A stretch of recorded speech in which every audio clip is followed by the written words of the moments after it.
నేను ఎప్పుడూ ఒక్కటే మాట చెప్తున్నా, ఎట్టి పరిస్థితుల్లో ఏ మనిషి వైపు గాని, ఏ పరిస్థితి వైపు గాని, దేని వైపు కూడా నువ్వు చూడొద్దు. నువ్వు ఆయన వైపే నీ దృష్టి నిలుపు. అప్పుడు పరిస్థితులన్నీ నీ వెనకుంటాయి. కానీ ఆయనకు వీపు చూపించి పనికిమాలిన పరిస్థితుల వైపు చూసావా, అవి చాలా పెద్దగా ఉంటాయి అండ్ నీకు ఎదురుగా ఉంటాయి. నీ గుండె బద్దలు కొట్టి నీకు సావాలనిపించింది.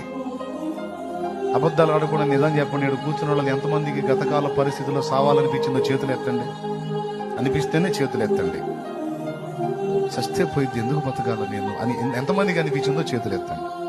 కారణం ఏంటో తెలుసా? నేను అబద్ధం చెప్పానా? ఎందుకు వచ్చింది నీకు ఆలోచన? మనిషి బతకడం కోసం ఏమైనా చేద్దాం అనుకుంటాడు. అట్లాంటిది చావాలనే కోరిక నీకెందుకు పుట్టింది? విరక్తి, జీవితం మీద విరక్తి.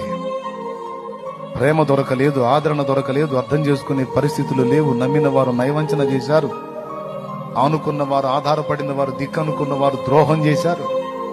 అలాంటి పరిస్థితులు ఎదురైనప్పుడు ఎందుకు బతకాలనిపించిందండి మనిషికి?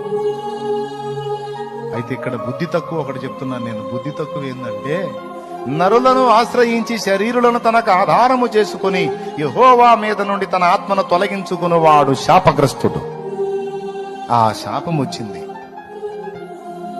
నేను చెబుతున్నా, భర్త లేదు, భార్య లేదు, పిల్లలు లేదు, తల్లులు లేదు, ఘనత లేదు, అవమానం లేదు, కీర్తి లేదు, దుష్కీర్తి లేదు.